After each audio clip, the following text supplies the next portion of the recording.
Hello साथियों, कैसे हो? आशा में अच्छे होंगे, बेहतर होंगे। केटो चैनल में सभी शेयर चैनल का तहे दिल से स्वागत। आज हम बात करेंगे जो राजस्थान का एकीकरण है, किस प्रकार से इसको पढ़ना है, किस प्रकार से इसको ध्यान में रखना है। इतना सरल है टॉपिक कि आपको रटना भी नहीं। देखो, शुरुआत में जैसे देश आजाद हुआ था, तब क्या राजस्थान अलग अलग टुकड़ों में बिखरा हुआ था, तो इसको एक करने के लिए इसका एकीकरण करना बहुत जरूरी था। तो पहले योगदान रहता है शुरुआत में सरदार वल्लभ भाई पटेल का, यानी इनका योगदान है इसके। इससे पूर्व क्या है, राजस्थान में गुन्निस तो यानी रियासत हुआ करती थी। दो चीफ ऑफ द ब्रिटिश शासित प्रदेश चला करते थे, जिसमें सबसे बड़ी रियासत थी जोधपुर रियासत, फिर थी लावा। लावा आपने पढ़ा ऐसे ध्यान रखना। जोधपुर जोधपुर रियासत कैसे बड़ी थी? जोधपुर, है ना। जोधपुर के टुकड़े से तो बीकानेर बना था, बीकानेर, है ना। तो इसका शासक राव बीका बनता है ना। और ये राव जोधा के दरबार में बसाया जो एक सन जो हमने 1469 ध्यान में रखने के लिए कहा था। तो सबसे बड़ी रियासत कौन सी? जोधपुर। ये थे एकीकरण से पहले की बात।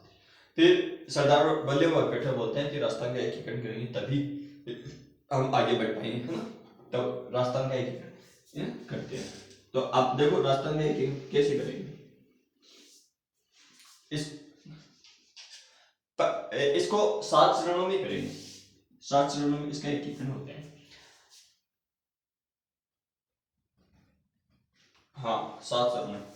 तो ये 17 मार्च 1948 शुरू होता है। ठीक, आपने राजस्थान का मैप देखा होगा, है ना। तो जहां से जो रियासत कमजोर होगी, जो लोग कमजोर होंगे, वो जल्दी समर्थन करेंगे संगठन का। तो ये संगठन है अलवर, अलवर, भरतपुर, भरतपुर, करौली, करौली और धौलपुर।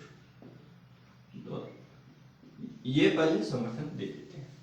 तो पहला जो चरण होगा उसमें कौन कौन से जिले शामिल हो जाएंगे?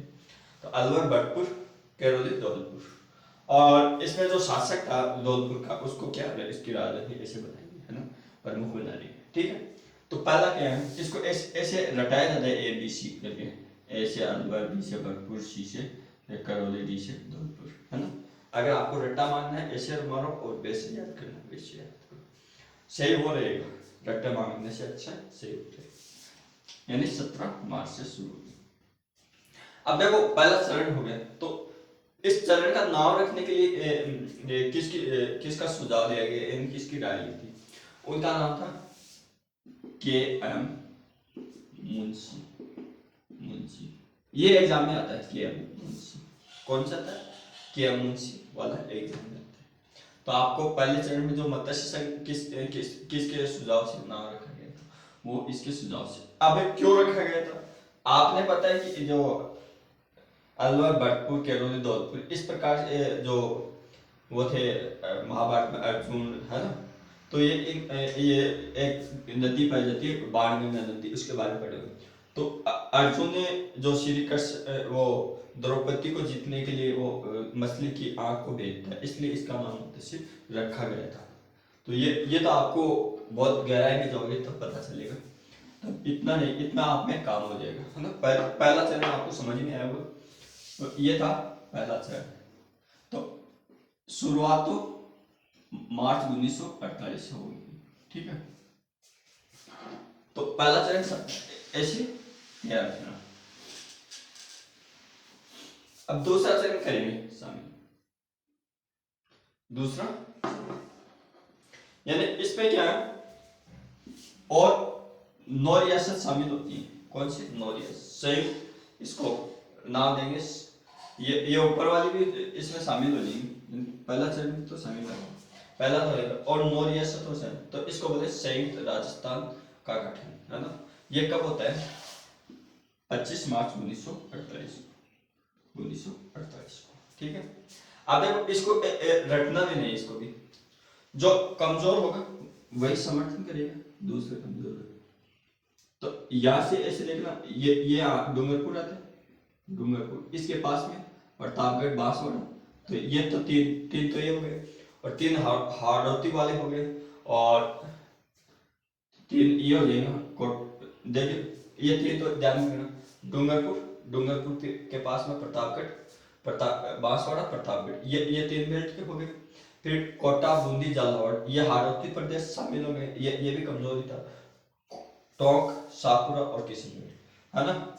तो ये क्या, ये 9 रियासतें शामिल हो जाती है छोटी छोटी, ठीक है।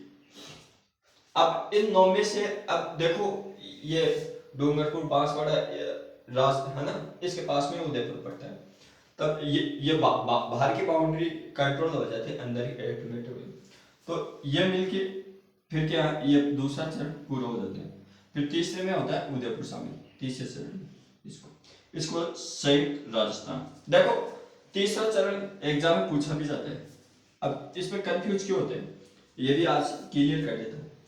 आपको ये ध्यान रखना है जो संयुक्त राजस्थान का गठन होता है वो तो आपको दूसरा चरण हो गया, 9 रियासत शामिल होते हैं। कौन कौन सी रियासत थी, बांसवाड़ा डूंगरपुर प्रतापगढ़ कोटा बूंदी झालावाड़ टोंक शाहपुरा और किशनगढ़, ये थी।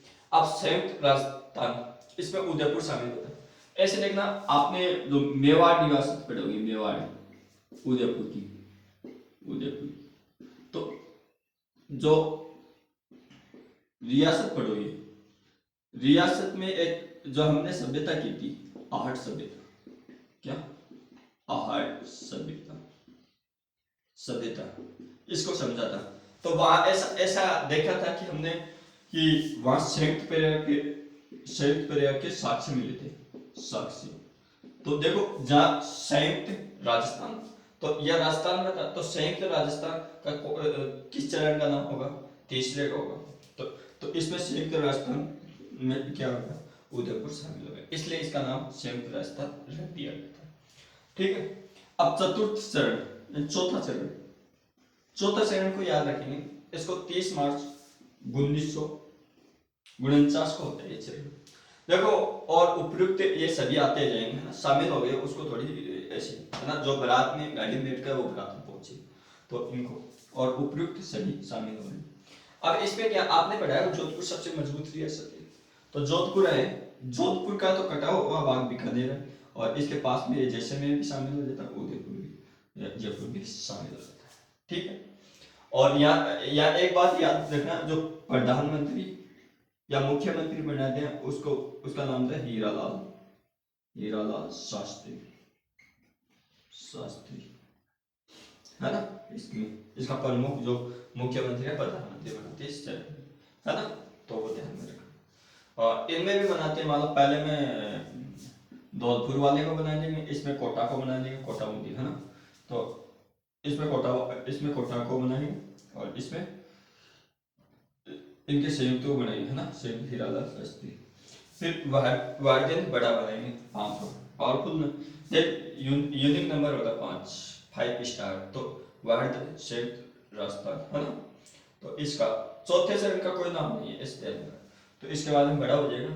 फिर बड़े कैसे होगा, उपयुक्त सदी यानी उपयुक्त ये आ जाएंगे और मत्स्य संघ आ जाएंगे, है ना, ये होता है 15 मई 1949 को।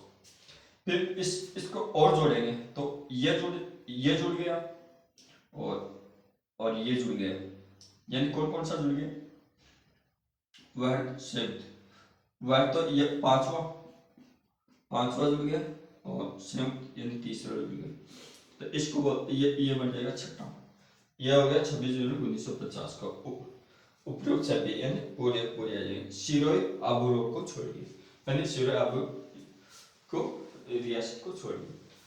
इसका जो 7वां चरण होता है पुनर्गठित राजधानी यानी वर्तमान राजस्थान, वह 1 नवंबर 1956 को होता है ना। इसमें किस प्रकार से क्या है, उपयुक्त सदी यानी पूरे जिले, अजमेर आबू रोड सुनेलटप्पा शिरोज मध्य प्रदेश को दिया गया, यानी ये जगह मध्य प्रदेश को दी गई, किसमें, आबू रोड की, अर्थात यानी वर्तमान राजस्थान बन जाता है। तो देखो एक चीज तो ये निकल के आती है इसमें, जो चौथा चरण होता है ना, चौथा, ये 30 मार्च 1949 को, 30 मार्च 1949 को इस दिन मनाए जाते हैं राजस्थान दिवस, राजस्थान दिवस, है ना। क्यों? क्योंकि बड़े मेहमान आए, बड़ा दिवस मनाए, तो इसलिए हम राजस्थान दिवस 30 मार्च को मनाए। एग्जाम में ये भी पूछा जाता है 30 मार्च को कौन सा दिवस मनाए, राजस्थान दिवस, है ना। तो इस प्रकार से हम राजस्थान का एकीकरण ध्यान में रखेंगे। कोई इसमें जल्दीबाजी नहीं है, कोई नहीं है, साधारण से है, याद हो जाएगा, ठीक है। अब देखो ट्रिक से तो इसको पढ़ाएंगे नहीं, ऐसे ध्यान में जो कमजोर होता है वो जल्दी समर्थन देगा, और जो ताकतवर होता है वो बाद में समर्थन देगा। इस प्रकार से राजस्थान का एकीकरण आपको तैयार करिए। तो एक क्वेश्चन ये भी मान लो पूछ रही, राजस्थान का एकीकरण कब प्रारंभ हुआ? 17 मार्च 1948 को, ठीक है। और समाप्त कब तक होता है? समाप्त कब हुआ वो देखो, 1 नवंबर, तो 1 नवंबर 1956। तो ये थी प्रक्रिया, इसको लगी ना, तो कितने वर्ष लगे देख लो राजस्थान को जोड़ने में। तो ये था आपका राजस्थान का एकीकरण। Thank you, all the best.